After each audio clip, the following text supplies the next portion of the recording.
Welcome to Big Matt Diaries 2. It's Saturday night in Baku. It's chapter 3, Baku to the future. All these people out here, having a lovely time.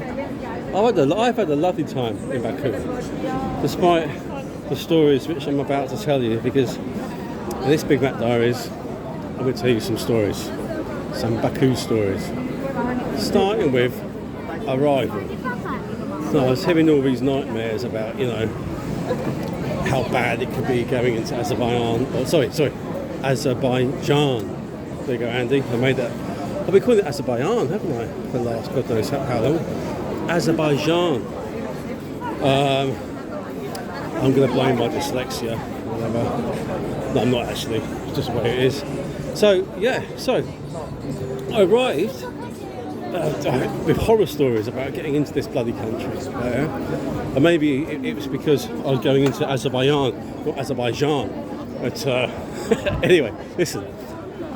There's this guy in front of me, an Australian guy, right? And he's got his visa. You need a visa to come here, by the way, right? And he was about, I don't know, his late 20s or something. And he was like me back then. His visa had like a big coffee stain on it, a bit of flipping kebab sauce and all that sort of shit. And mine, I know these things now. You don't give a visa damaged to a place like this. He goes in, right here, he gives his passport over, gives his visa over, and this woman, who's also hot by the way, basically gets his visa, screws it up, puts it into his passport and chucks it on the floor. What is this? What is this? She says, what is this? Go over there. And sends him off to like customs patrol or whatever. And then there's another guy talking to another customs. I think, please man, don't call me, please don't call me. And she calls me. It's like, oh hi, how are you? Sort of thing, totally flipping licking their ass. I wish, no, ignore that. She's like, oh hello, oh your visa was good. Yes. And off I go, fine. And I'm in the country. And then I'm here in Baku, which is a real mix of like European, Asian, Persian, Middle Eastern. It's a real mix, and I like it. I'll talk about that, the travel aspects and all that sort of stuff about the city guide, the Big Mac Diaries Extra, right? Let's talk about the stories. Stories are, number one, the working girls. Now I knew there were Russian prostitutes, whatever, in Baku, but I didn't realise to this extent. And you're going to get working girls all over, but I generally didn't realise just how many were here, right? And how many were like out in force. Now, let me tell you a little bit of another story, right? So, in June this year, 24, it'll be 20 years since I've been a social worker, right?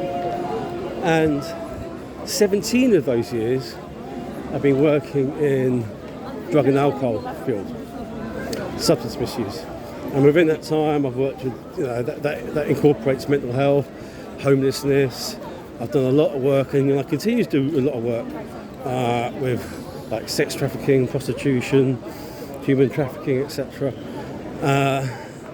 And when I first started training as a social worker in my second year in my work placement, I was doing outreach around Paddington Station, King's Cross area, Marylebone Station, for women who were basically sex working. And I was doing like a mobile sort of a needle exchange. They get these venues now with people with like those big beer packs. I had a big beer pack full of like clean needles, condoms, I had it on my back, going around doing it. So, I was kind of used to it. And the work which I've been doing over all these years, I have experienced so many issues, so many problems, so many sort of like areas. I'm very, very astute to human nature, and I can sum people up and get to know someone very, very quickly, right? And I can risk assess situations very, very quickly. That's kind of been in my nature. That's what I do for a living. And I've done it for 20 years, you know. People skills. And travelling alone and going out and doing these trips, the reason why I get on so well and the reason that I seem to flourish, I guess, in this environment is because it's all about people skills. So that's important, right?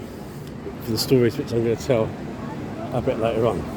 So, you know, I was sitting down in bars and tables and a single guy, whatever, and girls come up to me and they're very forward. But now I sort of learned what the situation was. I'd become a little bit more confident. And my leg, by the way, is totally healed now. So I'm back in the game.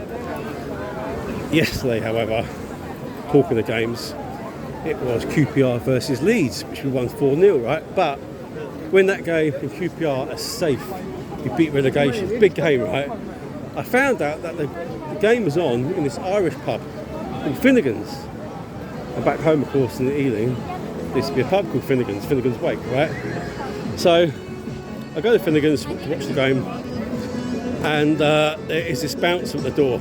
He's like flipping he's bigger than the Giants of Game of Thrones. He is huge. His finger is bigger than me.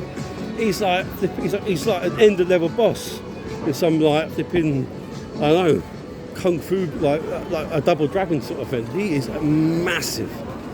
I go, hello mate, Irish pub, you showing the football? He goes, kinda, and he looks at me as if to say, you know, you sure? But I didn't really get the hint really until I walked in. And there, very strategically, really, really, really fit slutty girl on a stool, empty stool. Really, really, really fit slutty girl on a stool, empty stool. And that's going around all the way around the bar, right? So you have to go to the bar, go in between two girls. Right?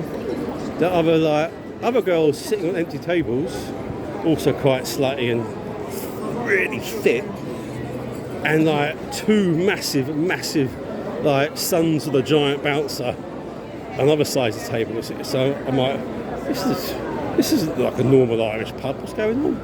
A bit weird. And so I go in there, and it's like pre-highlights of the game actually. It's a QPR game. I'm watching the QPR game in Baku. This is like brilliant. I'm like, got a Guinness. Well, it was quite expensive actually. Quite expensive Guinness, I won't lie. And then boom, straight away. One bird, straight away, boom, hands on my thigh. Hi. And the other girl on the left hand side, arms around my waist. Hi. And then other two come. So I'm blocked in there. There's four girls, and they're like, we're talking flipping like Pornhub material. 10 out of 10. Like if you could type in babes sort of it, it's like bloody hell. But I was okay. I was like composing myself. And she was like, where are you from? I said, have a guess. She goes, Pakistan. I said, what? I said, look, I really love Pakistan food here, and they do say you are what you eat, but I'm not from Pakistan. No, far from it, from Pakistan at all. She's like, where are you from? I said, I'm from London. I said, come to watch the game. But now they're getting closer and closer and closer. I'm like, oh my God, man, I'm flipping compounded now. This is like, there's no way out. And then one of them goes to me, straight away, like, are you going to buy us drinks? I said, hold on a minute, I don't even know your name. And they tell me their names, whatever. And then one goes, have you done this before? I said, what, talk to girls? I said, yeah, I did talk to a girl once. It didn't end very well. She said, go away, and I said, sorry, and that was it. And that's my experience, really, of talking to girls. You funny guy. I'm thinking, oh my God, man, I'm thinking this is you know, I can maybe do 1, 2, but I can't compete with 4 of these girls, man, firing questions at me and all that sort of stuff. I say, listen, I need to go to the loo.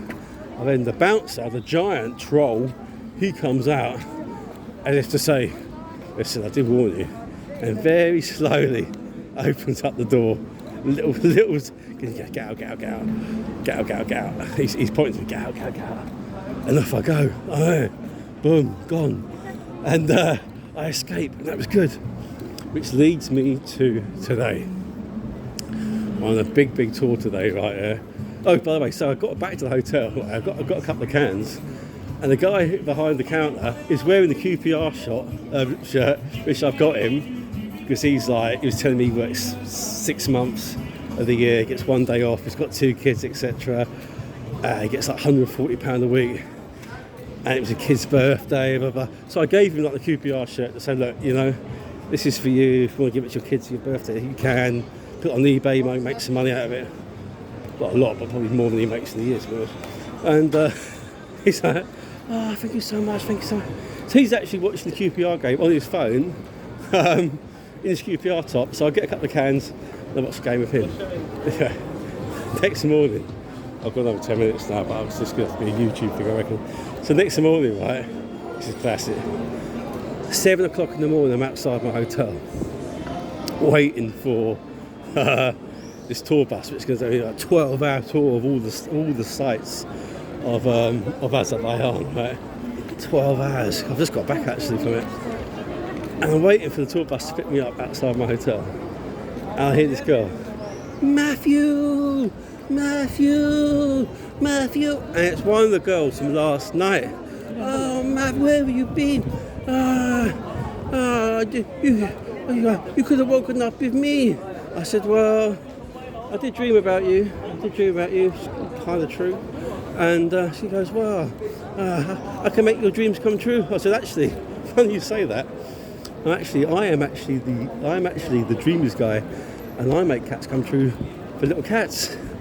And she kind of like, all this facade, which was in the pub yesterday, sort of broken down. She's actually quite nice. I was actually chatting to her, and she was like talking about art and blah blah and all that sort of stuff. She's actually really quite nice. And we swapped numbers and all that sort of stuff, but I don't know.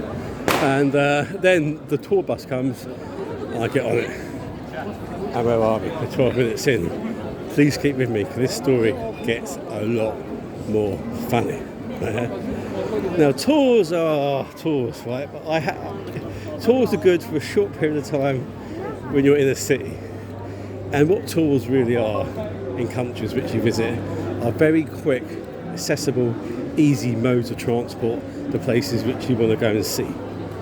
That's all tours are. That's all they are, right? They are very easy transportation to places you want to see, which you could go and save a bit of money, but it's going to be really bloody awkward and take a long time, right? That's basically what tours are. I'm on the tour, there's a few Russians on there, there's a guy from Iran, there's a couple of lads from Prague who are quite funny actually. Look at that, that's a ultra Baku club. That is flipping where they went out, by the way. Hi girls. Hey Matt. So I very pick up this guy, this other guy. And he comes in, he's all dressed in like black military gear, right there. Old guy, probably about 60 sort of thing, shaved, grey head. And he's from Israel, he's called Mohammed, so he's from Israel. And he is an absolute psycho. He comes on like, as though he's like John Rambo and all that sort of stuff like that. He goes, whoa, okay guys, come on. Let's get this trip over and done with, man. It looks like a shit trip anyway. I'm like, oh my gosh, guys, are flipping nuts up.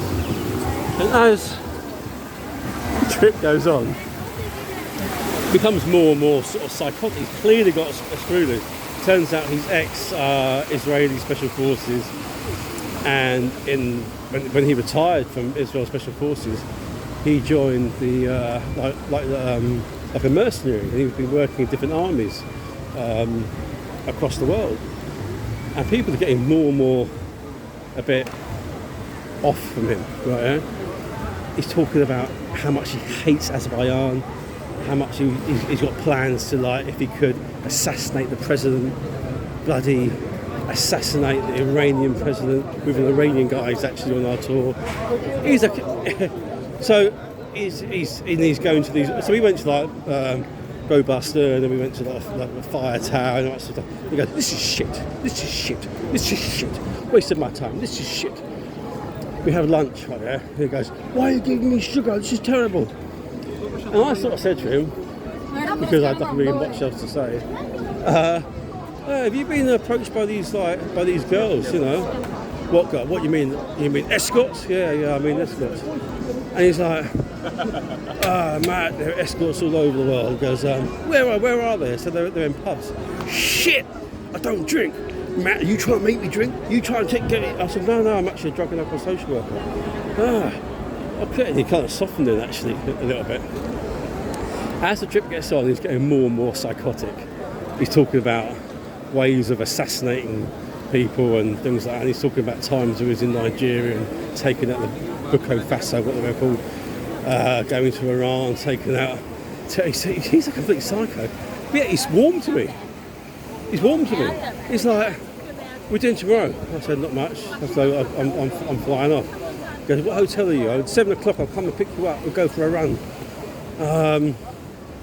Anyway, he's getting more and more psychotic and more sort of like pushing the boundaries about how much he hates Azerbaijan. But we go for a piss stop, and the guide's like, listen, should we leave him? And I'm like, no, I just can't stay quiet actually. I'm a bit scared, but if he finds out, he comes and gets me. And they go, and they leave him. But then he comes out of the toilet, and he runs and catches up with the tour bus. And he gets on. I say, I told him not to go. And he pats me on the shoulder and goes, you're my man, Matt. Oh, my God. Anyway, I get off, give him the slip, and here I am. I hope he's not flipping following me. He's probably got a sniper out or something like that. So listen, it's been a really crazy time in Baku. I've really enjoyed it despite everything, you know. And I'm going to tell you more about actual Baku itself in Big Matt Diaries Extra. That deserves something. This is just more the stories and stuff which have been happening. So listen, Baku to the future, Azerbaijan. I'm leaving you tomorrow. I've got a crazy day tomorrow, really crazy day tomorrow, flying from here to Georgia and down to Armenia to Yerevan, where Big Matt Diaries will continue. Thank you for staying with me.